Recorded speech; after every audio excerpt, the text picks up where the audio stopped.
Hey guys, how are you all. मेरा नाम है रमनदीप सिंह। स्वागत है आपका मेरे चैनल एफएलएम के अंदर। एंड गाइस, आज एक बहुत खतरनाक एक्ट स्टार्ट करने जा रहे हैं, दैट इज बेनामी ट्रांजैक्शंस प्रोहिबिशन एक्ट 1988। जब मैं बोल रहा हूँ खतरनाक, तो खतरनाक का मतलब ये नहीं है कि आपको समझ नहीं आएगा, ऐसा नहीं है। मेरे खतरनाक कहने का मतलब है कि इस एक्ट को रियल लाइफ में इसकी बहुत इंपॉर्टेंस है और रियल लाइफ में बहुत सारे लोगों की लंका लगा देता है ये एक्ट। इसलिए इसे खतरनाक बोल रहा हूं मैं। कईयों के लिए रात की नींदें भी उड़ा देता है ये एक्ट, इसीलिए खतरनाक है। अदरवाइज ऐसा नहीं है कि एक्ट टफ है और आपको पल्ले नहीं पड़ेगा, मैं इसलिए खतरनाक बोल रहा हूँ। ये नींदें उड़ा देता है ये एक्ट कई लोगों की, इसलिए ये खतरनाक है। बेनामी ट्रांजैक्शन एंड प्रोहिबिशन एक्ट 1988 क्या है? ये एक्ट का लॉजिक क्या है? इस एक्ट का कंसेप्ट समझाता हूं मैं तुम्हारे लोगों को, बड़े ध्यान से सुनना। इसको पहले एक एग्जांपल से समझते हैं, फिर ज्यादा बेटर समझ आएगा। बेनामी ट्रांजैक्शन प्रोहिबिशन एक्ट 1988 क्या है, ये बड़े ध्यान से देखना। अच्छा, ऐसा नहीं है कि एक्ट आज का आया हुआ है, देखो 1988 कितना पुराना एक्ट है, मगर ना इस एक्ट की इंपॉर्टेंस पिछले कुछ टाइम से बहुत ज्यादा बढ़ी है, बहुत ज्यादा इंक्रीज हुई है। इस एक्ट की इंपॉर्टेंस पिछले कुछ सालों से बहुत ज्यादा क्या हुई है, इंक्रीज हुई है। क्यों हुई है उसका रीजन बताऊंगा मैं तुम्हारे लोगों को अभी। पहले इस एक्ट की इतनी इंपॉर्टेंस नहीं थी, मगर अब इस पिछले 2016 के बाद से इस एक्ट की इंपॉर्टेंस बहुत ज्यादा इंक्रीज हुई है। उसका एक बहुत बड़ा रीजन ये है कि 2016 में इस एक्ट में बहुत ज्यादा ड्रास्टिक अमेंडमेंट्स आई थी, उसकी वजह से इस एक्ट की इंपॉर्टेंस बहुत ज्यादा बढ़ गई। अब देखते हैं इस एक्ट के अंदर क्या ऐसी अमेंडमेंट आई है और समझते हैं उसको। देखो, बेनामी ट्रांजैक्शन, पहले इसका मतलब समझते हैं। बेनामी ट्रांजैक्शन, इस ट्रांजैक्शन का मतलब समझते हैं। इस ट्रांजैक्शन का मतलब है पैसा किसी और का है और ट्रांजैक्शन किसी और के नाम से हुई है, दैट इज बेनामी। एक ऐसी ट्रांजैक्शन इसका नाम जो है वो बेनाम है। बेनाम मींस पैसा किसी और का है और ट्रांजैक्शन नाम किसी और की हो रही है। हम कहते हैं ना कि ये बंदा, हम ये कहते हैं ना ये चीज गुमनाम है ना। गुमनाम का मतलब है इसका असली मालिक नहीं पता लग रहा। तो कुछ यहां पे भी कुछ ऐसा ही है कि इसका असली मालिक फाइंड आउट करना बड़ा मुश्किल है। ट्रांजैक्शन किसी और के नाम से हो रही है और पैसा किसी और का है। जैसे एग्जांपल लेके बात करते हैं, कोई पर्सन है मिस्टर ए, ध्यान से सुनना, इस एग्जांपल को समझोगे बेनामी ट्रांजैक्शन समझ आ जाएगी क्या होती है बड़े आराम से। मान लो ये एक पॉलिटिकल पार्टी है, ये एक पॉलिटिकल पार्टी है और पॉलिटिकल पार्टी कोई भी हो, कांग्रेस हो, बीजेपी हो, आम आदमी पार्टी हो, कोई भी हो, मेजॉरिटी तो आपको करप्ट ही मिलेंगे, ये तो आप जानते ही हो। मान लो ये एक पॉलिटिकल पार्टी और ये करप्ट पॉलिटिकल पार्टी है ये, और इसके पास बहुत ज्यादा पैसा है, बहुत हैवी अमाउंट में 2 नंबर का पैसा है। अच्छा, ये अपने अकाउंट से तो ट्रांजैक्शन कर नहीं पाएगा उस पैसे की, अपने नाम से तो ट्रांजैक्शन कर नहीं पाएगा उस पैसे की। क्यों नहीं कर पाएगा? मान लो अगर इसको कोई बंगलो खरीदना है या इसको कोई बहुत बड़ी गाड़ी खरीदनी है, तो ये अपने नाम से नहीं खरीद पाएगा। उसका एक रीजन है कि अपने अकाउंट से सिर्फ उतने पैसे की चीज खरीद पाएगा जितने की हर साल आईटीआर में इनकम शो करता है। जैसे एग्जांपल लेके बात करता हूं, मैं हर साल आईटीआर के अंदर 20 लाख रुपए की इनकम शो करता हूं, एग्जांपल लेके बात कर रहा हूं। मैं 2 करोड़ रुपए की प्रॉपर्टी खरीद सकता हूं, अगर मेरे पास रिकॉर्ड नहीं है कि 2 करोड़ मेरे पास आए कहां से, खरीद ही नहीं पाऊंगा, फंस जाऊंगा।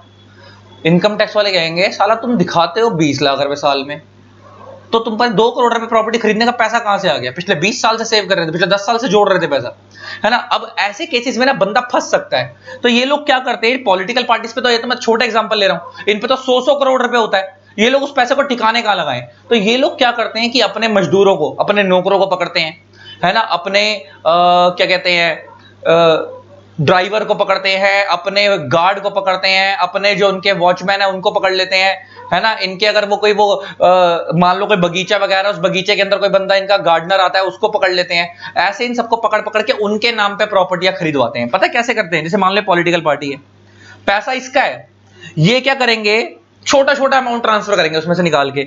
मान लो एक मिस्टर बी है, ये इसी का सर्वेंट है, इसको 30 लाख रुपए ट्रांसफर कर दिए, ठीक है, और इसके नाम से एक प्रॉपर्टी परचेज करवा दी, छोटी सी 30 लाख की एक छोटी सी प्रॉपर्टी या एक कार परचेज करा दी, इसके नाम से एक प्रॉपर्टी परचेज कर दी। अच्छा, 30 लाख रुपए की ट्रांजैक्शन, 20 लाख की ट्रांजैक्शन बहुत छोटी ट्रांजैक्शन होती है, इसके लिए इनकम टैक्स वाले इतना छापा भी नहीं मारते। नॉर्मल बंदा भी ना 30 लाख रुपए का प्लॉट ले लेता है, छोटा प्लॉट ले लेता है, उसको ये सोच के कि भाई कम से कम छोटा प्लॉट है।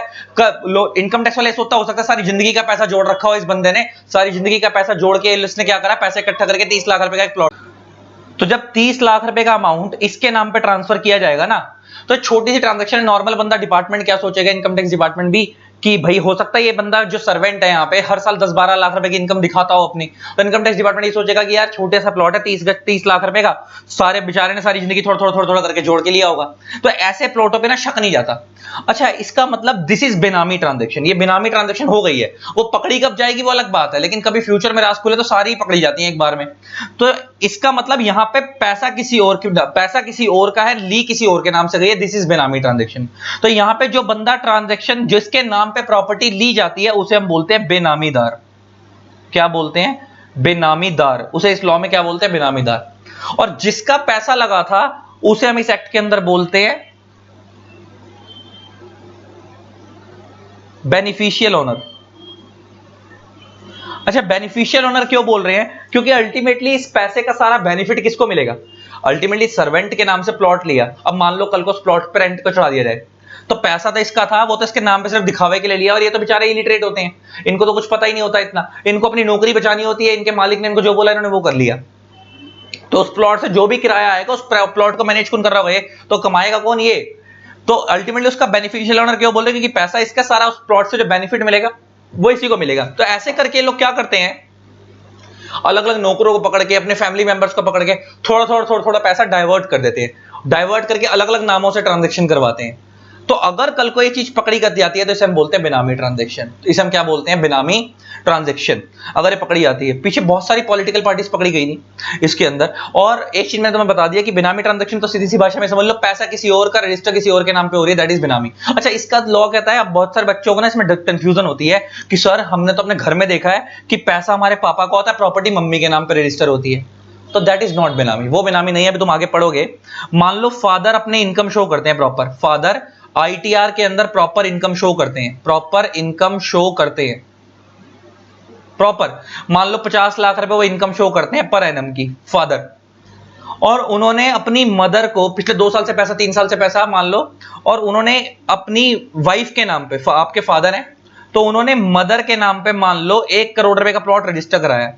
क्योंकि उसमें एक रीजन क्या होता है कि हमारे इंडिया में अगर आप फीमेल के नाम पे प्रॉपर्टी लेते हो ना, तो उसके ऊपर वो रजिस्ट्रेशन फीस कम जाती है, स्टैंप ड्यूटी कम जाती है। तो उन लोगों ने मान लो अपनी वाइफ के नाम पर रजिस्टर करवाया। तो मान लो एक पर्सन है मिस्टर ए, ये सन है, इसका एक फादर मदर है, तो फादर के पास बहुत पैसा उसके फादर कमाते हैं, 50 लाख रुपए की इनकम वो हर साल अपने आईटीआर में शो करते हैं। तो फादर जो इनकम शो करते हैं उसको, अब एक बंदा जब 50 लाख की इनकम हर साल शो कर रहा है तो उसके लिए 1 करोड़ का प्लॉट कोई बहुत बड़ी बात नहीं है, 2-3 साल में उसने पैसा जोड़ के हो सकता है ले लिया हो। तो उसने वो 1 करोड़ का प्लॉट अपनी मदर के नाम, मतलब अपनी वाइफ के नाम पर रजिस्टर करवाया। तो दिस इज नॉट बेनामी ट्रांजेक्शन। यहां पे भी देखा जाए तो पैसा किसी और का है और ट्रांजैक्शन किसी और के नाम पे है, लेकिन ये बेनामी नहीं मानी जाएगी, क्योंकि फादर के पास यहाँ पे प्रूफ है, वो प्रूफ कर सकता है कि उसके पास ये पैसा आया कहां से था, क्योंकि फादर तो हर साल आईटीआर भर ही रहे हैं।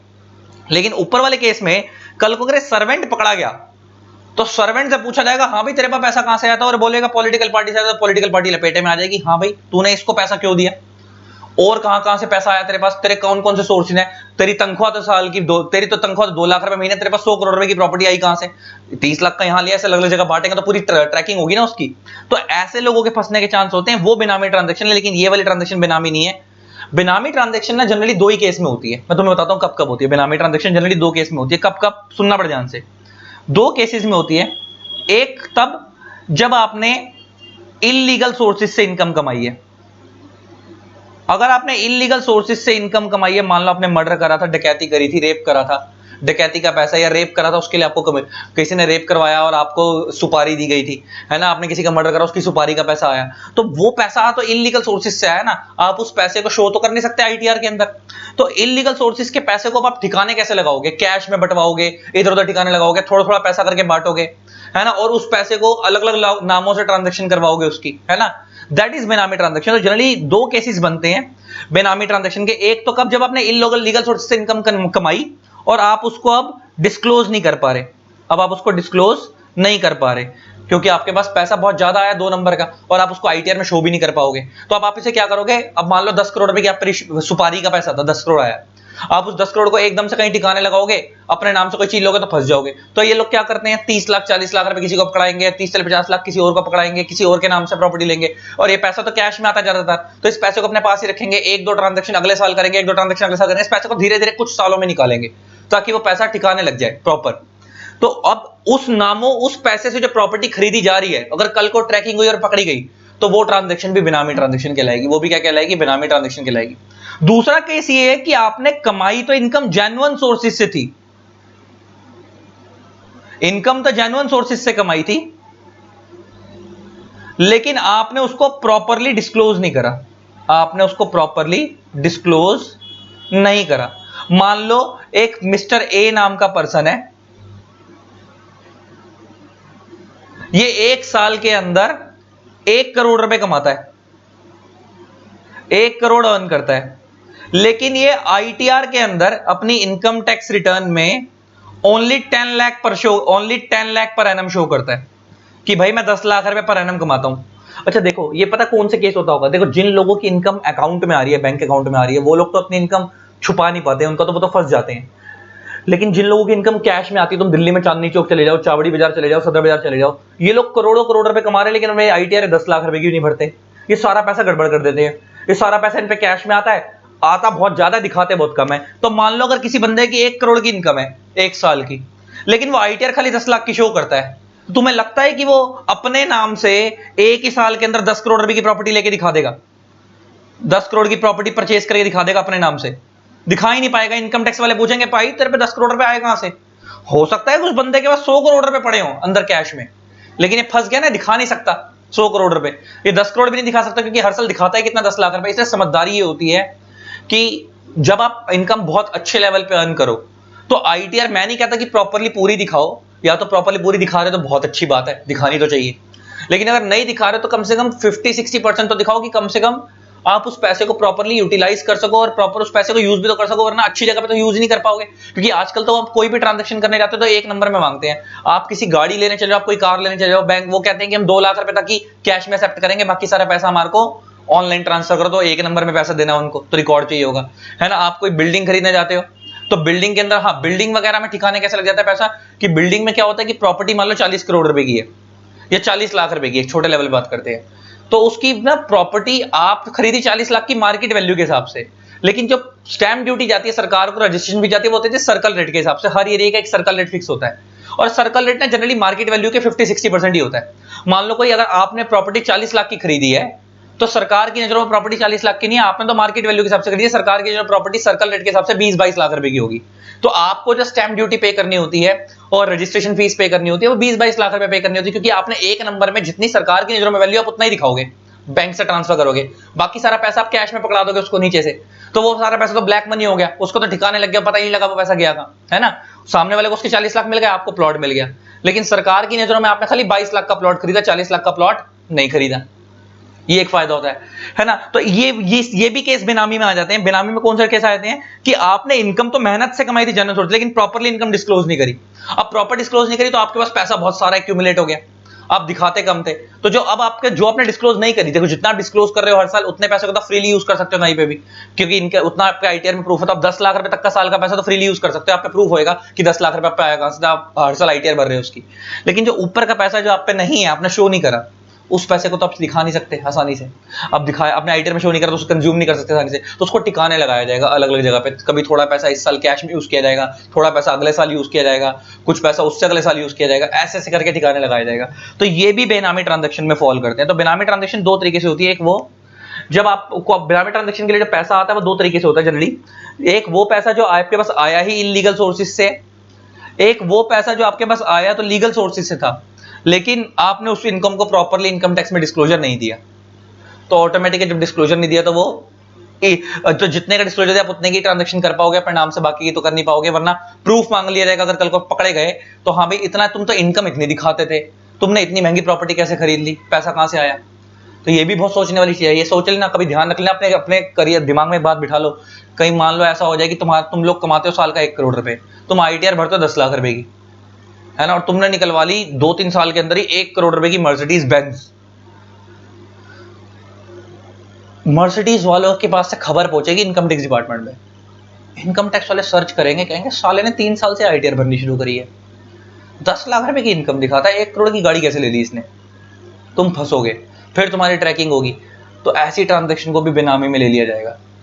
अच्छा, तो इसका मतलब मैं कह सकता हूं कि बेनामी ट्रांजैक्शन एक्ट कहीं ना कहीं क्राइम को भी रोकने में हेल्प कर रहा है, क्राइम को भी रिड्यूस करने में हेल्प कर रहा है ये एक्ट। क्यों हेल्प कर रहा है? कि जैसे, क्योंकि क्राइम क्या है, अच्छा देखो, 2 नंबर का पैसा आपने कमाया और आप उस पैसे को प्रॉपर्ली यूज तो कर नहीं पाओगे, थोड़ा थोड़ा करके यूज कर पाओगे। तो बंदा सोचता है 2 नंबर के पैसे को खुल के यूज नहीं कर सकता, तो बेटर है 2 नंबर के काम ही मत करो, जब उस पैसे को छुप छुप के कंज्यूम करना पड़ेगा, तो बेटर है कि 2 नंबर का काम ही मत करो।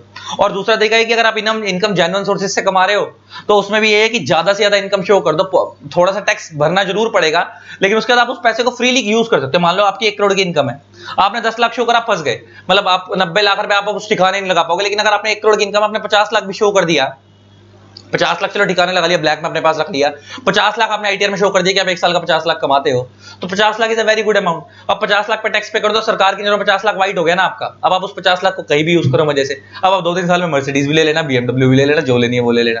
तो ले दे के इसमें 2 केस को उनके सामने, एक तो वो जो इलीगल सोर्स से पैसा आ रहा है वो केस बन गया, एक वो कि आपने पैसा तो मेहनत से कमाया जेन्युइन सोर्स से, लेकिन आपने उसको प्रॉपर डिस्क्लोज नहीं करा, और कल को आप पकड़े गए और आपने ट्रांजैक्शन कर ली किसी और के नाम से, और पता लगा कि आपने 2 नंबर से ब्लैक पैसा दिया था, उसके नाम पे ट्रांजैक्शन करवाई थी, अपने नाम से नहीं करवाई थी, क्योंकि आप आईटीआर में कम पैसा शो करते हो, तो किसी और के नाम से परचेज करवाई प्रॉपर्टी, और कल को वो पकड़ी गई तो भी वो बेनामी ट्रांजैक्शन कहलाएगी, तो भी आप अंदर जाओगे। उसमें आप ये नहीं बोल सकते सर मैंने तो मेहनत का पैसा है, मैंने तो मेहनत से कमाया था, बस मैंने उसके नाम से ट्रांजैक्शन खरीदवाई है। मेहनत से कमाया था लेकिन प्रॉपर्ली डिस्क्लोज तो नहीं करा ना, तो टैक्स की चोरी है, तो आप फंसे हुए, तो आप फंसोगे। तो ये है बेनामी ट्रांजैक्शन का कंसेप्ट। तो सीधी सी भाषा बेनामी ट्रांजैक्शन क्या है?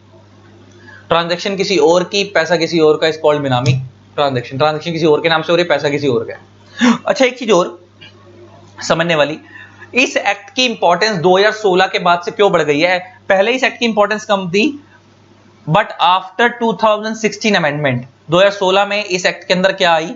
अमेंडमेंट आई, और इस एक्ट में ना बहुत सारी चीजों में बदलाव आए। जैसे इस एक्ट में जो पहले था ना कि अगर आप कोई गलत काम करते हो तो आपको फाइन और इंप्रिजनमेंट हो सकती है, मतलब जज की मर्जी होती थी कि वो आपको या तो फाइन लगाएगा या इंप्रिजनमेंट लगाएगी। बट आफ्टर अमेंडमेंट उन्होंने यहां पे और की जगह पे कर दिया है फाइन एंड इंप्रिजनमेंट। अगर आज आप इस एक्ट में फंसते हो तो आपको ऊपर जुर्माना भी लगेगा, प्लस आपको जेल भी होगी। पहले तो क्या था कि जज क्या करता था, आपके जज या तो आपके ऊपर फाइन लगाता था अगर आप इस एक्ट में फंसते थे, या आपके ऊपर इंप्रिजनमेंट लगाता था। लेकिन आज की डेट के अंदर जज क्या करेगा, इस एक्ट में अमेंडमेंट कर दी उन्होंने, और की जगह पे क्या कर दिया? एंड। तो आज के डेट में आपको अमेंडमेंट 2016 में अमेंडमेंट आने के बाद तो और की जगह एंड कर दिया, तो उसकी वजह से क्या होगा कि अब आपके ऊपर फाइन भी लगेगा और इंप्रिजनमेंट भी लगेगी। दूसरी चीज, पहले इस साल के अंदर, इस एक्ट के अंदर जो मैक्सिमम इंप्रिजनमेंट होती थी वो 3 साल की होती थी। अगर आप बेनामी ट्रांजैक्शन करते हुए पकड़े गए तो जो मैक्सिमम इंप्रिजनमेंट होती थी पहले वो 3 साल की होती थी, पहले। बट आफ्टर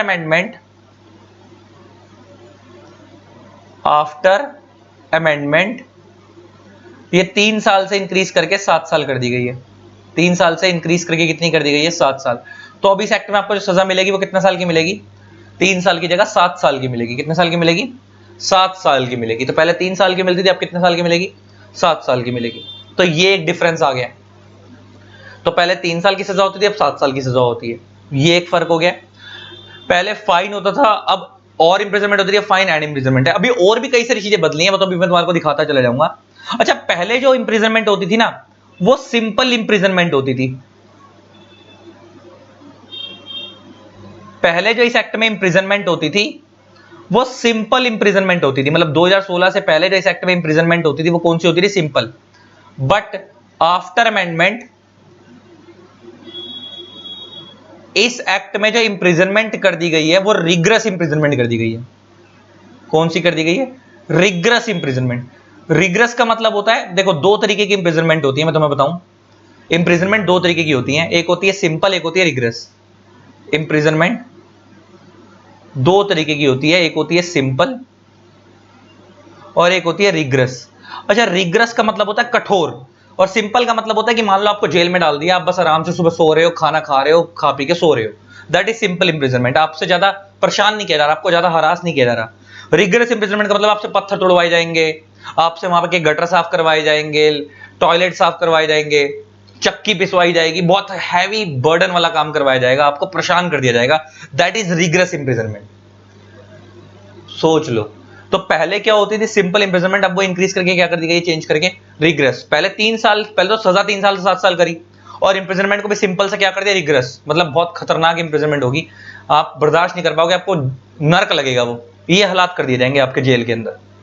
तो ये भी अमेंडमेंट है बेनामी ट्रांजेक्शन में, इतना स्ट्रिक्ट कर दिया ना इस एक्ट को, पूछो मत। और साथ में एक चीज और, लॉ कहता है कि अगर आप पकड़े गए, अगर आपकी बेनामी ट्रांजेक्शन पकड़ी गई, बेनामी, वैसे देखो पता है इंडिया में बेनामी ट्रांजेक्शन बहुत होती हैं, वो तो हमारे इनकम टैक्स डिपार्टमेंट में इतना टाइम नहीं है, या अलग अलग कस्टम्स डिपार्टमेंट, मतलब फॉरेन एक्सचेंज डिपार्टमेंट, कुछ पैसा बाहर से भी आता है, इतना टाइम नहीं है कि ये लोग हर बंदे को पकड़े, ये लोग सिर्फ बड़ी मछली को पकड़ते हैं। लेकिन छोटे लेवल पे इंडिया में बेनामी ट्रांजेक्शन्स बहुत होती हैं, पैसा किसी और का होता है, ट्रांजेक्शन किसी और के नाम से एंटर होती है, बहुत होती है बहुत, बस वो पकड़े पता है क्यों नहीं जाते, क्योंकि वो छोटे लेवल की ट्रांजेक्शन है, 50 लाख 1 करोड़ की ट्रांजेक्शन, 30 लाख की ट्रांजेक्शन, 40 लाख की ट्रांजेक्शन, नॉर्मल बंदे को अपने लिए बहुत लग रही है, लेकिन डिपार्टमेंट को छोटी ट्रांजेक्शन लगती है। डिपार्टमेंट पकड़ता है 10 करोड़ 15 करोड़ 20 करोड़ वाली मछलियों को, 100 करोड़ वाली, 2 करोड़ 200 करोड़ वाली मछलियों को, वो बड़ी मछलियों को पकड़ता है, जिन्होंने बड़े लेवल की ट्रांजेक्शन करी है, उनको वहां से ज्यादा कमाई होगी, डिपार्टमेंट छोटे लोगों को पकड़ता नहीं है। लेकिन अगर ये पकड़े गए तो लॉ कहता है कि अगर आप पकड़े गए तो आपकी गवर्नमेंट क्या करेगी, आपकी गवर्नमेंट प्रॉपर्टी भी छीन लेगी, प्रॉपर्टी क्या कर लेगी, सीज कर लेगी, प्लस प्रॉपर्टी तो सीज करेगी, प्लस आपको no compensation will be awarded, plus आपको उस प्रॉपर्टी को कोई पैसा भी नहीं दिया जाएगा। मतलब अगर आप पकड़े गए और आपका पैसा, आपकी कोई प्रॉपर्टी पकड़ी गई जो पता लगा कि भाई ये 2 नंबर के पैसे से बनाई गई है, ये बेनामी प्रॉपर्टी, पैसा किसी और का था, ट्रांजैक्शन किसी और के नाम से एंटर हुई और वो प्रॉपर्टी पकड़ी गई, तो साला आपकी प्रॉपर्टी तो जब्त होगी, प्लस आपको कोई कंपनसेशन भी नहीं दिया जाएगा, दोनों चीजें खत्म। और एक चीज और बता दूं, जब मैं बोल रहा हूं प्रॉपर्टी, तो प्रॉपर्टी के अंदर दोनों प्रॉपर्टी आती है, मूवेबल प्रॉपर्टी भी आती है, प्लस इमूवेबल प्रॉपर्टी भी आती है। तो मतलब लैंड बिल्डिंग ये सब भी आ गया, ये इमूवेबल प्रॉपर्टी में हो गया, है ना, कार हो गई, ज्वेलरी हो गई, यहां पे आ गई कार, ज्वेलरी, ये मूवेबल प्रॉपर्टी हो गई, है ना, यहां आ गई लैंड बिल्डिंग्स, ये क्या हो गई, इमूवेबल प्रॉपर्टी हो गई। तो अगर आप पकड़े गए तो आपकी मूवेबल प्रॉपर्टी, इमूवेबल प्रॉपर्टी है, वो जब्त कर ली जाएगी, प्लस आपको पैसा भी नहीं दिया जाएगा। अच्छा, कितने लोगों के पास से करोड़ों करोड़ रुपए की ज्वेलरी मिलती है, अगर आप पकड़े गए और आपने प्रूव कर दिया कि आपके पास ये ज्वेलरी 1 नंबर की है, आपने प्रॉपर इनकम डिस्क्लोज की, जैसे वाइफ के पास पकड़ी गई ज्वेलरी, और हस्बैंड ने प्रूव कर दिया कि मैंने अपनी वाइफ को ज्वेलरी गिफ्ट करी थी, ये देखो मेरी आईटीआर में मैं इतना पैसा शो करता हूं, तो आपकी ज्वेलरी रिटर्न हो जाएगी। लेकिन अगर आप ये प्रूव नहीं कर पाए कि आप पे इतने करोड़ों की ज्वेलरी आई कहां से, आप ज्वेलरी किस पैसे से खरीदी थी, आप पे पैसा आया कहां से था, अगर आप ये प्रूव नहीं कर पाए तो उसे बेनामी ट्रांजैक्शन मान लिया जाएगा और आपकी वो वाइफ की सारी ज्वेलरी जब्त कर ली जाएगी और आपको बदले में एक पंजी भी नहीं दी जाएगी। ये इस एक्ट में लिखा हुआ है, अभी पढ़वाऊंगा। प्लस आपका कैश में जो मनी पकड़ी जा रही है, कैश में जो आपकी मनी पकड़ी जाती है, लोग तुमने देखा होगा ना, अभी पीछे केस हुआ था तमिलनाडु के अंदर, केमिस्ट की दुकान में 100 करोड़ रुपए पकड़े गए थे, तमिलनाडु नहीं सॉरी हैदराबाद में 100 पता नहीं 200 करोड़ रुपए पकड़ा गया केमिस्ट की दुकान पे, कैश में। तो अगर ये कैश मनी है, उसे भी हम इस एक्ट में प्रॉपर्टी मान रहे हैं, हम इस कैश मनी को भी इस एक्ट में क्या मान रहे हैं, प्रॉपर्टी। तो अगर हमें खबर आ गई, डिपार्टमेंट को खबर आ गई, सरकार को खबर आ गई कि आपके पास मान लो 100 करोड़ रुपए कैश पड़ा है, 100 करोड़ रुपए कैश पड़ा है, अगर आपने प्रूव कर दिया कि आप पे 100 करोड़ रुपए कहां से आया और आपने इनकम टैक्स में डिस्क्लोजर दिया हुआ उसका, तो आप बच जाओगे। कौन प्रूव कर पाएगा 100 करोड़ का कैश कहां से आया। और अगर आप ये प्रूव नहीं कर पाए तो बेटा आपका पूरा का पूरा 100 करोड़ रुपए फोरफीट हो जाएगा। 100 करोड़ कैश किसी के पास अगर पड़ा है, अगर आपने प्रूव कर दिया कि आपने आईटीआर में शो कर रखा है, आप पे प्रॉपर सोर्सेज से पैसा आया है और आपके पास प्रूफ है कि कहां से आया और आपने उसके ऊपर टैक्स प्रॉपर्ली पे करा हुआ है अपनी इनकम पे जो आपने कमाई है, जहां से पैसा आया था, तो आप बच जाओगे। अदरवाइज ये पूरा का पूरा कैश आपका जब्त कर लिया जाएगा और आपको बदले में कुछ भी नहीं दिया जाएगा अगर आप पकड़े गए तो। सारा खेल है पकड़े गए तो। ट्रांजैक्शन तो बेनामी इंडिया में बहुत हो रही है, आज भी हो रही है। सारा खेल है पकड़े जाने पे। पकड़े गए तो इस एक्ट के प्रोविजन बहुत स्ट्रिक्ट है बेटा, लपेट देंगे आपको। ये चीज याद रखना, ये चीज याद रखना। स्टार्ट करें, अब पढ़ना शुरू करते हैं इसको। जरा देखो देखो, मैं थोड़ा सा इसको ऐसे कर देता हूं, पॉइंट में बनाता हूं, 4 पॉइंट बनाता हूं।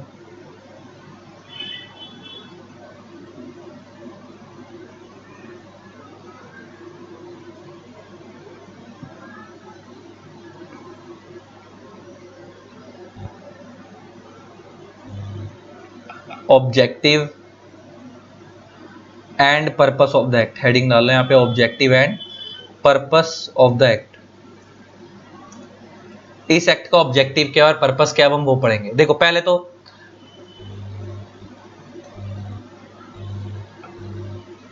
अब इंट्रोडक्शन से रीड करना शुरू करो। The benami transactions prohibition act 1988 was enacted to prohibit the benami transaction and the right to recover property held benami. आ गई बात।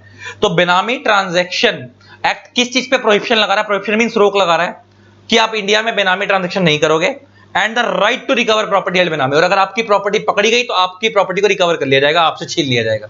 अब ऑब्जेक्टिव कैसे एक्ट का पढ़ो। द एक्ट इंटर आलिया का मतलब होता है अमंग अदर थिंग्स, और चीजों के अलावा, among other things. Inter Alia का मतलब होता है among other things provides that all the property. अच्छा वर्ड क्या आ रहा है? प्रॉपर्टी। तो जब मैं बोलूं प्रॉपर्टी तो प्रॉपर्टी में मूवेबल भी आ गई प्लस इमूवेबल भी आ गई। All the properties held benami shall be subject to the acquisition by such authority. Authority कौन है अभी तुम्हारे को आगे बताऊंगा, इस एक्ट में पढ़ोगे। अभी के लिए इतना मान लो government in such manner and after following such procedure में प्रिस्क्राइब। वो कह रहा है अगर आपकी इस एक्ट में अगर कोई बेनामी प्रॉपर्टी पकड़ी गई, अगर सरकार को खबर आ गई कि आपके पास कोई बेनामी प्रॉपर्टी है, तो आपकी वो प्रॉपर्टी एक्वायर कर ली जाएगी। एंड बी पॉइंट पढ़ो, ये दोनों को जोड़ के पढ़ना है। No amount shall be payable for the acquisition of any property held benami. आपकी प्रॉपर्टी तो छीनेंगे और आपको बदले में कोई अमाउंट भी नहीं देंगे। सरकार आपकी प्रॉपर्टी छीन लेगी और बदले में एक पंजी भी नहीं देगी आपको। बेटे खत्म, निकल, पहली फुर्सत से निकल, वही वाले हालात हो जाएंगे, है ना। तो ले दे के अगर आपकी कोई बेनामी प्रॉपर्टी पकड़ी जाती है सरकार के पास, तो आपकी प्रॉपर्टी भी जब्त होगी प्लस आपको एक पंजी भी नहीं दी जाएगी सरकार के द्वारा। आगे मगर अब इसमें नीचे थर्ड पॉइंट पढ़ो। The purchase of property by any person in the name of his wife और unmarried daughter for their benefit. Their benefit means उनके बेनिफिट के लिए। अगर हस्बैंड ने कोई प्रॉपर्टी वाइफ के नाम पे परचेज करी है या अपनी अनमैरिड डॉटर के नाम पे परचेज करी है, उन्हीं के बेनिफिट के लिए, मतलब अपनी वाइफ के बेनिफिट के लिए, उनके डॉटर के बेनिफिट के लिए, would not be benami transaction. तो बेनिफिट बेनामी ट्रांजैक्शन नहीं मान जाएगी, मैं तुम्हारे को बताई थी। मगर इसमें पता है शर्त क्या होती है?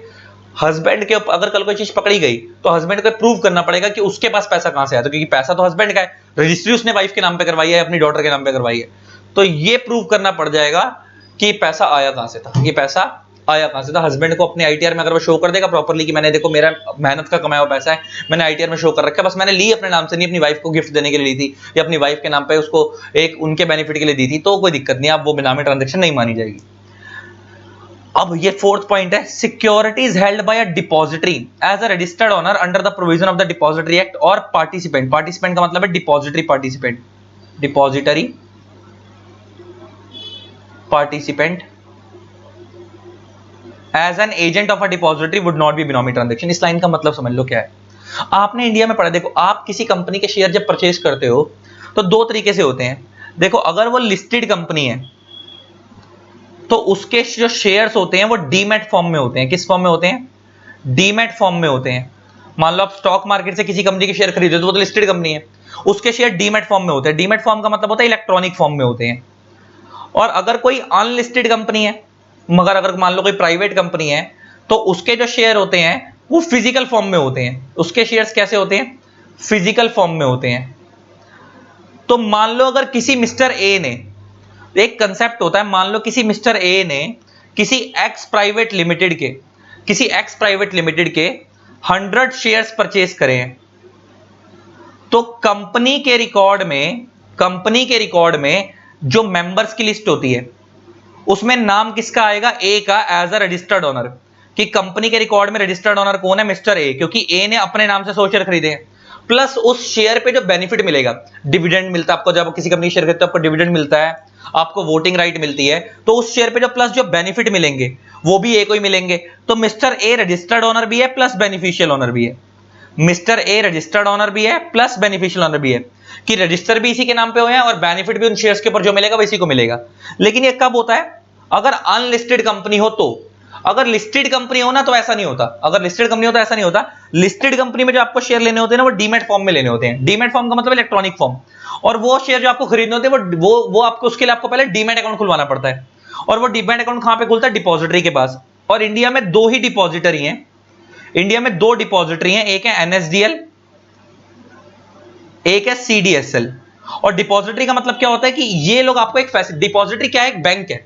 जैसे आप नॉर्मल बैंक में कैश रखते हो, डिपॉजिटरी के पास आप अपने शेयर रखते हो इलेक्ट्रॉनिक फॉर्म में, क्योंकि आजकल जब आप स्टॉक मार्केट तो मिला, आजकल तो हर बंदा समझदार है, आजकल आप बड़े सारे इंडिया में स्टॉक मार्केट के ऐप आ गए हैं, पेटीएम मनी है, जीरोधा है, अपस्टॉक्स है। तो आप क्या करते हो, अपने घर में बैठे बैठे रिलायंस के 100 शेयर खरीदे, फोन में ऐप डाउनलोड करा, शेयर परचेज करे, तो क्या आप उनके फिजिकल शेयर सर्टिफिकेट लेने जाते हो? नहीं, वो आपके डीमैट अकाउंट में क्रेडिट हो जाते हैं। तो वो डीमैट अकाउंट किसके पास खुलता है? डिपॉजिटरी के पास खुलता है। और आप लोग डिपॉजिटरी के पास डायरेक्ट नहीं जाते, इन डिपॉजिटरीज के नीचे ना इनके एजेंट होते हैं, उन्हें हम बोलते हैं डिपॉजिटरी पार्टिसिपेंट्स।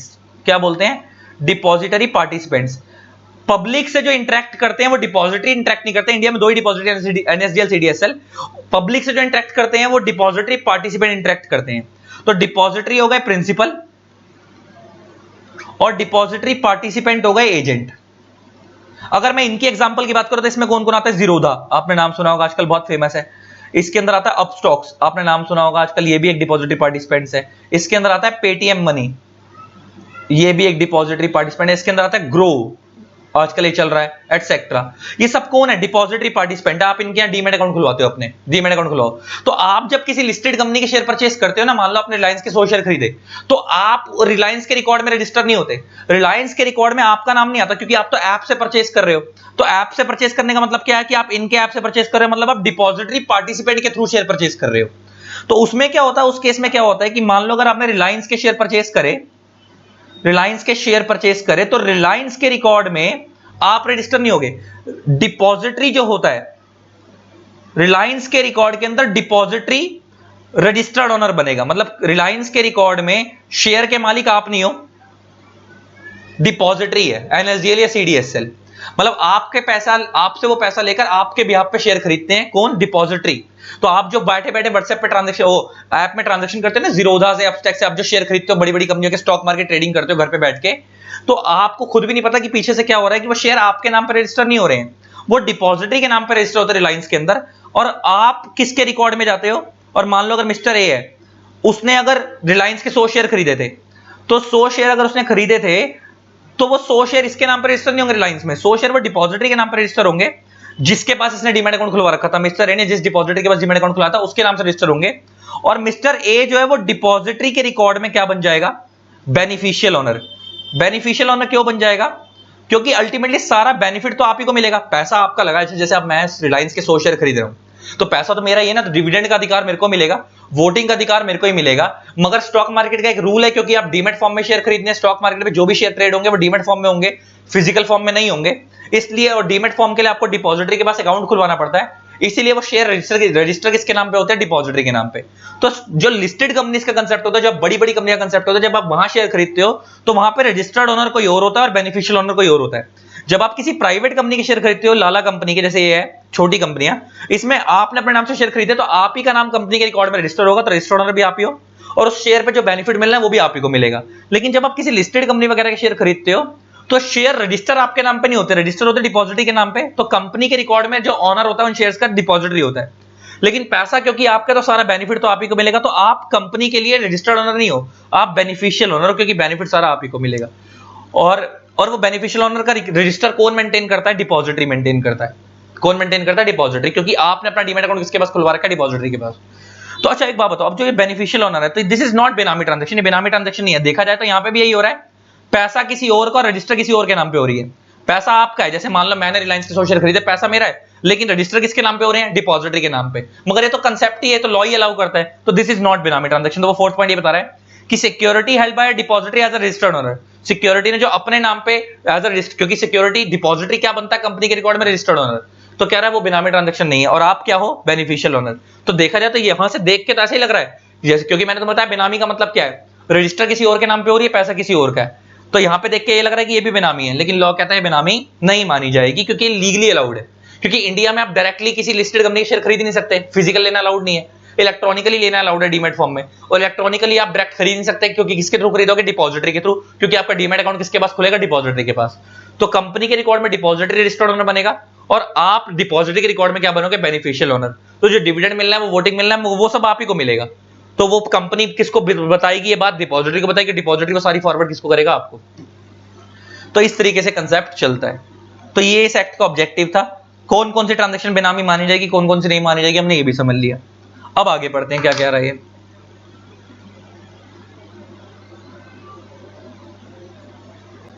आगे देखो क्या बोलता है, ड्यूरिंग द एडमिनिस्ट्रेशन ऑफ बेनामी transaction prohibition act 1988 it was found that the provision of the aforesaid act are inadequate. inadequate का मतलब होता है insufficient. inadequate means insufficient to deal with the Benami transaction as the act does not contain any specific provision for vesting. vesting का मतलब होता है समा जाना of confiscated property. confiscated property means वो property जो सरकार ने जब्त कर ली है। मतलब वो ये कह रहा है, अब ये पहले की कमियां बता रहा है, उसके बाद जब अमेंडमेंट आई वो बता रहा है, कह रहा है पुराने जब अमेंडमेंट नहीं आई थी 2016 से पहले बेनामी ट्रांजैक्शन एक्ट के अंदर कोई प्रोविजन ही नहीं था कि प्रॉपर्टी को सेंट्रल गवर्नमेंट कैसे कन्फिस्केट करेगी। जैसे अब तो हमने देखा ना कि प्रोविजन है कि सेंट्रल गवर्नमेंट प्रॉपर्टी को अपने कब्जे में ले लेगी, पहले पॉइंट में लिखा था, प्लस उसको बेच के कंपनसेशन भी नहीं देगी। लेकिन ये सब बातें पहले नहीं थी, ये सब अभी कवर की गई हैं, है ना, अमेंडमेंट आने के बाद। And have any provision that, इसको वापस कैसे पढ़ोगे, found that does not have any provision for an appellate mechanism against the action taken by the authority under that. उसमें यह भी दिक्कत थी कि पहले क्या होता था कि अगर किसी अथॉरिटी ने इस एक्ट के अंदर आपके अगेंस्ट एक्शन ले लिया तो आप अपील भी नहीं कर सकते, लेकिन अब अपील करने की राइट भी दे दी है। सिविल कोर्ट्स को भी पावर दी गई है इस एक्ट के अंदर, और एडिक्वेट रूल मेकिंग पावर भी है। अब इस एक्ट में प्रॉपर रूल्स भी बनाए गए हैं। मतलब ये कमियां बता रहे हैं कि पहले इस एक्ट में क्या क्या कमी थी, प्रॉपर रूल्स नहीं थे, सेंट्रल गवर्नमेंट ने अगर आपकी प्रॉपर्टी पकड़ ली तो उसे जब्त कैसे करेगी उसके बारे में कवर नहीं था। अगर सेंट्रल गवर्नमेंट ने आपके अगेंस्ट कोई डिसीजन दे दिया, इस एक्ट में किसी कोर्ट ने आपके अगेंस्ट कोई डिसीजन दे दिया तो उसके अगेंस्ट अपील कैसे होगी, इन सब चीजों को लेकर कोई प्रोविजन थे ही नहीं पहले। तो सब कब आए हैं, अमेंडमेंट आने के बाद। तो सीधा in view of the circumstances stated above, comprehensive amendments to the Benami Transaction Act has become necessary. कह रहा है इन सब चीजों को लिए बेनामी ट्रांजैक्शन एक्ट में अमेंडमेंट लानी पड़ी। अब सीधा यहां पे आते हैं, with a view to providing the effective regime. regime means procedure for prohibition of Benami transaction. The Benami Transaction Prohibition Act 1988 was amended through the Benami Transaction Prohibition Amended Act. Amendment Act है, Amended Act नहीं, Amendment Act, इसको ठीक करो, Amendment Act, amendment act 2016। कह रहा है कि जो पहले कमियां थी उनको दूर करने के लिए क्या लाया गया, बेनामी ट्रांजैक्शन प्रोहिबिशन अमेंडमेंट एक्ट 2016 लाया गया।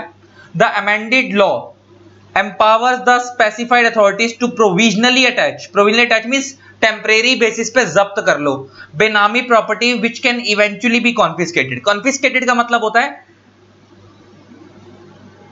Cell the property and recover the amount, sell the property and recover the amount. मतलब वो ये कहना चाह रहा है, और अटैच का मतलब होता है टेम्परेरी बेस पे जब्त कर लेना। मतलब अगर वो ये कहना चाह रहा है कि अगर नए वाले एक्ट में अमेंडमेंट लाकर ये चीज ऐड करी है कि अगर सेंट्रल गवर्नमेंट को लगता है कि कोई प्रॉपर्टी बेनामी प्रॉपर्टी है तो वो आपकी प्रॉपर्टी को भी टेम्परेरी बेस पे अटैच कर लेंगे। टेम्परेरी बेस पे अटैच कर लेंगे मींस अभी जब्त कर लेंगे, और अगर ये प्रूव हो गया कि वो बेनामी प्रॉपर्टी है तो वो आपकी प्रॉपर्टी को कॉन्फिस्केट कर देंगे। कॉन्फिस्केट मींस बेच के पैसा रिकवर कर लेंगे, sell the property and recover the amount. और ये पैसा कौन रिकवर करेगा, सरकार रिकवर करेगी, आपको नहीं देंगे वो पैसा, ये सरकार के खाते में जाएगा ये पैसा। क्योंकि आपको तो पैसे ही मैंने बताया था ऊपर कि अगर आप गिल्टी पकड़े गए और आपके पास बेनामी प्रॉपर्टी पकड़ी गई तो आपकी जो भी प्रॉपर्टी जब्त होगी आपको उसके बदले में कोई भी कंपनसेशन नहीं मिलेगा।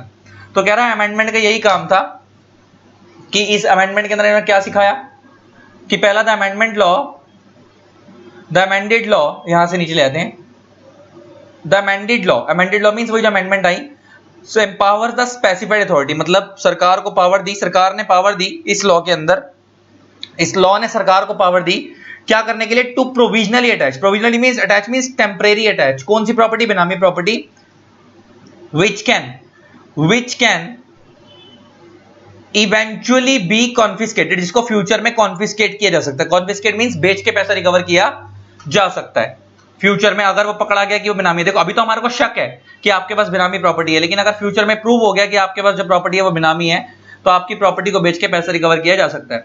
Besides if a person is found guilty of offence of Benami transaction, he shall be punishable with rigorous imprisonment for a term not less than 1 year but which may extend to 7 years। आ गई ना बात। पहले ये सजा 3 साल की होती थी, लेकिन अब कितने साल की हो गई है, 7 साल तक की मैक्सिमम। पहले इस एक्ट में मैक्सिमम सजा कितनी थी, 3 साल, अब वो कितनी हो गई है, मैक्सिमम 7 साल, मिनिमम 1 ईयर और मैक्सिमम 7 ईयर। और पहले होती थी मिनिमम 1 ईयर मैक्सिमम 3 ईयर। मैंने तुम्हारे को ये बात बताई थी। और पहले मैंने बताया था पहले सिंपल इंप्रिजनमेंट होती थी और अब कौन सी होती है, रिग्रेस इंप्रिजनमेंट होती है। प्लस प्लस प्लस जेल तो होगी, एंड मैंने बताया था ना अब एंड हो चुका है, साथ में फाइन भी लगेगा कितने का, shall also be liable to fine which may extend to 25% of the fair market value of the property। गजब गजब, समझो कितनी खतरनाक चीज है। फाइन भी किसका ले रही है? 25% फेयर मार्केट वैल्यू को, जो उस टाइम पे प्रॉपर्टी की मार्केट वैल्यू चल रही है। मतलब अगर तुम ये समझो कि अगर मान लो तुम्हारे पास से कोई मिस्टर ए है, उसके पास कोई 2 करोड़ रुपए की जिसकी मार्केट वैल्यू, कोई ऐसी प्रॉपर्टी पकड़ी गई जिसकी 2 करोड़ रुपए फेयर मार्केट वैल्यू है, तो सरकार क्या करेगी? ये प्रॉपर्टी तो जब्त करेगी सर, करेगी, ये प्रॉपर्टी अटैच करेगी, और पता लगा कि ये प्रॉपर्टी भाई सरकार, ये अगर पता लग गया कि ये प्रॉपर्टी जो है वो बेनामी है, तो प्लस इसको कॉन्फिस्केट भी कर देगी। कॉन्फिस्केट मींस बेच के पैसा भी रिकवर करेगी, वो तो आपसे लेगी लेगी, और आपने जो गलत काम करा है उसके लिए आपसे फाइन अलग लेगी इस 2 करोड़ का 25%। 25% मतलब कितना हो गया? 50 लाख रुपए फाइन भी लेगी, प्लस साथ में आपको जेल भी हो सकती है। कितनी? Minimum 1 year and maximum 7 years. इसके बीच में जो जज के मूड पे डिपेंड करेगा, वो आपको जेल भी दे सकता है। डिपेंड करेगा कितना स्ट्रिक्ट ऑफेंस आपने करा है, कितनी बड़ी बेनामी ट्रांजैक्शन आपने घुमाई है। साला सोचो कितना खतरनाक है। अगर आपके पास कोई बेनामी ट्रांजैक्शन पकड़ी गई, तो वो ट्रांजैक्शन और प्रॉपर्टी पकड़ी गई, तो प्रॉपर्टी भी जब्त होगी, उस प्रॉपर्टी की जो फेयर मार्केट वैल्यू उसका 25% जुर्माना भी लिया जाएगा, प्लस ये 25% फाइन हो गया, प्लस साथ में, अच्छा ये 25% फाइन अलग है, प्रॉपर्टी का पैसा अलग, फाइन अलग, प्लस साथ में जेल अलग होगी, 1 साल की मिनिमम, 7 साल की मैक्सिमम। भाई साहब आगे देखो, the legislation is also intended, legislation means law, to effectively prohibit benami transaction and consequently prevent circumvention of the law through unfair practice. मतलब ले दे के भाई बताना चाह रहा है कि हम, इन्होंने इस लॉ को इस तरीके से बनाया है कि इंडिया में बेनामी ट्रांजैक्शन हो ही ना, उसके ऊपर प्रॉपर रोक लग जाए, और उसका इतना, और जो लोग अनफेयर प्रैक्टिस कर रहे हैं, गलत काम कर रहे हैं, उनके ऊपर रोक लगाई जाए। और मैंने तुम्हारे को स्टार्टिंग में बात बता दी थी जब मैंने एक्ट पढ़ाना स्टार्ट करा था, कि ये एक्ट कहीं ना कहीं क्राइम को भी रोक रहा है। अच्छा क्राइम को कैसे रोक रहा है? कि आपके पास 2 नंबर का पैसा है, पहले लोग घुमाकर इसके नाम से उसके नाम से बेनामी प्रॉपर्टी ले लेते थे। अब इस एक्ट में इतनी खतरनाक सजा है कि कहीं ना कहीं बंदा डरेगा ये सब काम करने से, कि अगर पकड़ा गया तो बेटा मैं लिपट जाऊंगा, है ना, बेनामी प्रॉपर्टी में फंस गया तो लिपट जाएगा, है ना, और अंदर हो जाएगा वो, तो और साथ में उसको प्रॉपर्टी भी जब्त होगी, साथ में जुर्माना अलग भरना पड़ेगा। तो कह रहा है कहीं ना कहीं एक्ट क्राइम को भी रोकता है। It empowers the government to confiscate benami property. Confiscate मतलब तुम्हारे को पता ही है क्या होता है, आप by following due procedure. Confiscate means property बेच के पैसा रिकवर करना। It therefore promotes equity across all citizen. Equity means equality, equity का मतलब है यहाँ पे इक्वालिटी, मतलब ये एक्ट सबके साथ इक्वालिटी करता है, जो गलत कर रहा है उसको अगेंस्ट एक्शन लिया जाएगा। हाउएवर एक लाइन इंपॉर्टेंट है, ये अभी तुम्हारे को इसके ऊपर बताऊं। However those who declare their benami property under the income declaration scheme will get immunity. Immunity का मतलब है रिलीफ। अच्छा सरकार ने ना एक 2016 के अंदर एक इनकम डिक्लेरेशन स्कीम निकाली थी, आपको कुछ अगर याद हो मैं तुम्हें बताता हूं, रिकॉल कराता हूं, तुम्हें याद आ जाएगा। इम्यूनिटी का मतलब होता है रिलीफ।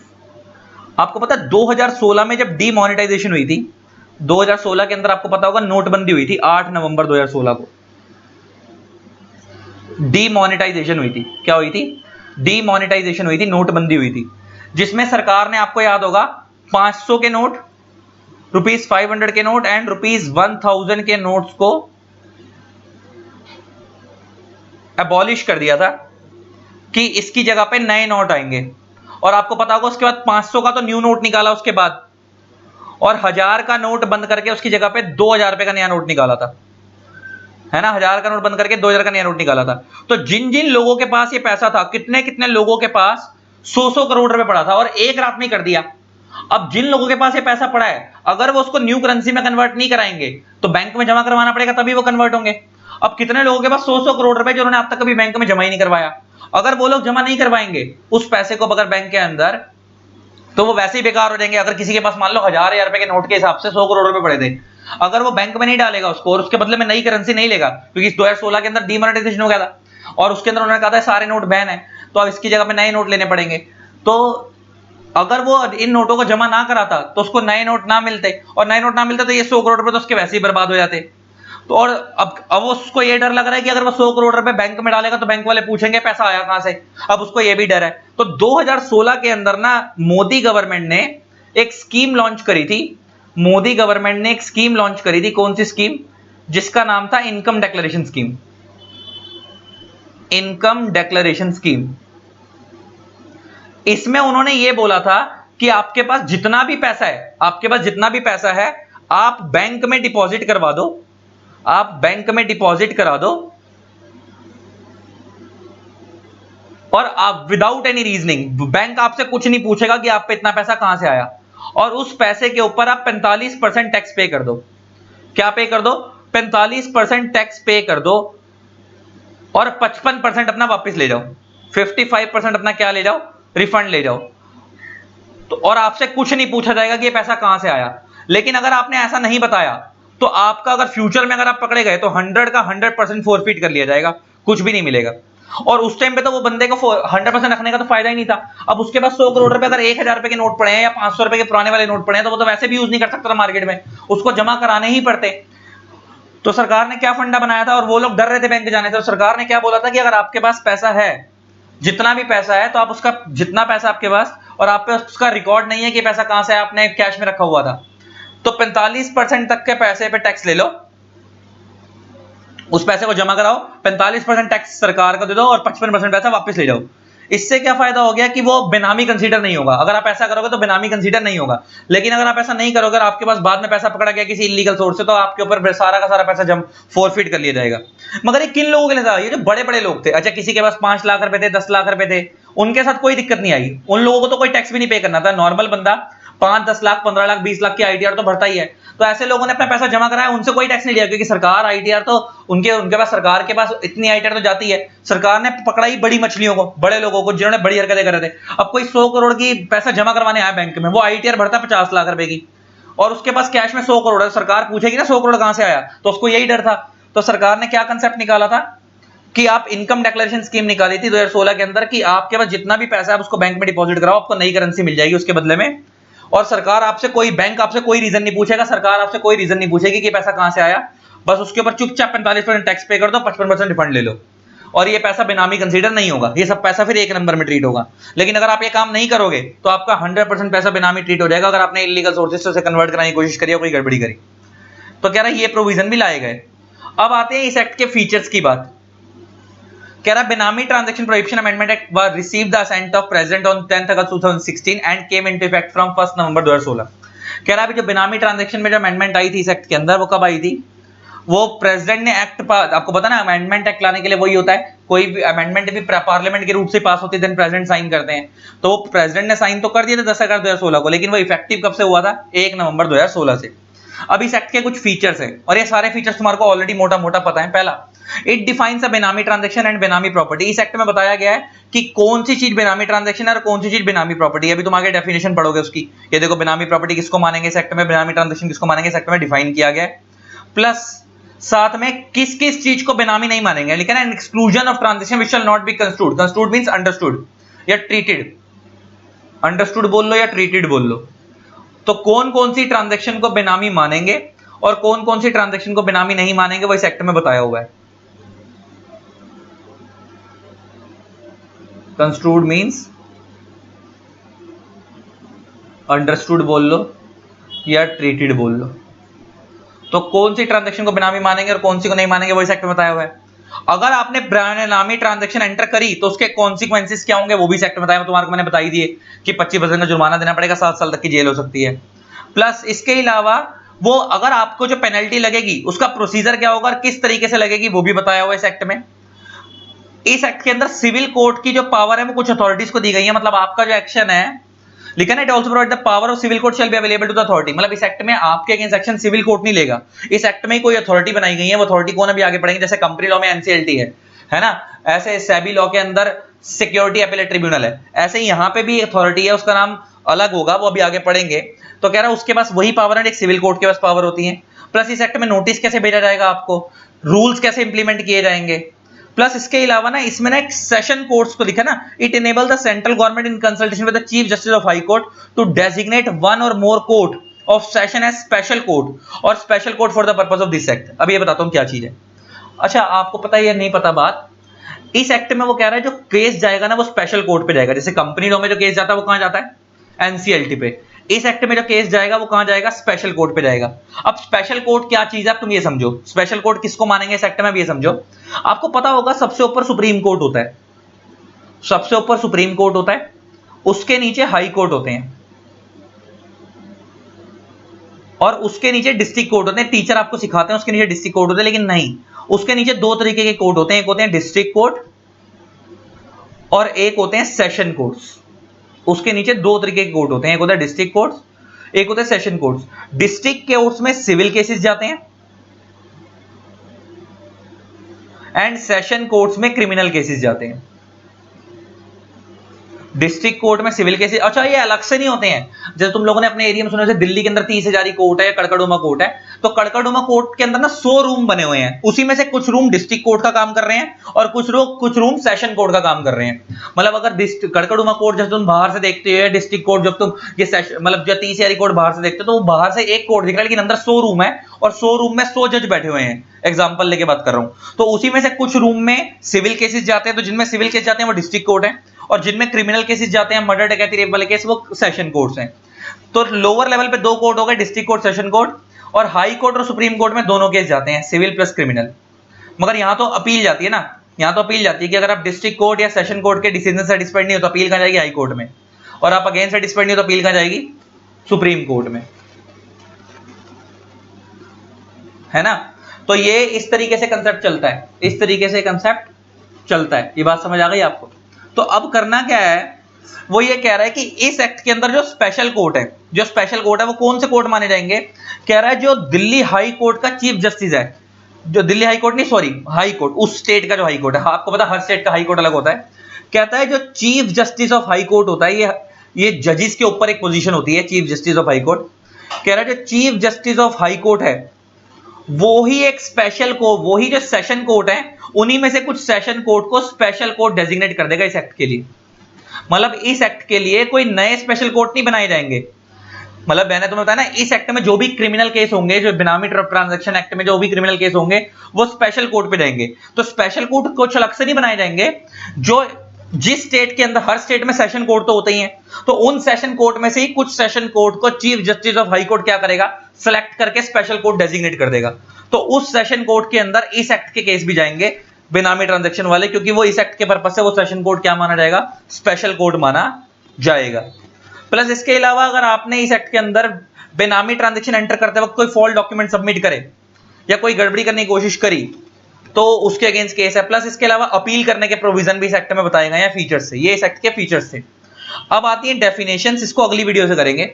आज के लेक्चर वहीं तक रखते हैं। आई होप आपको लेक्चर अच्छा लगा होगा। अगला लेक्चर लास्ट लेक्चर होगा इस चैप्टर का, ये 2 लेक्चर में चैप्टर खत्म हो जाएगा। इसी तरीके से वीडियोस को प्यार देते रहे। Keep loving, keep supporting. Thanks a lot, bye bye. And जिन लोगों ने तो हमारे यूट्यूब पे चैनल को सब्सक्राइब नहीं करा, सब्सक्राइब कर देना, साथ में बेल आइकन को प्रेस कर देना ताकि आप लोगों को मेरे न्यू वीडियोस की नोटिफिकेशन मिलती रहे। Tata, love you all.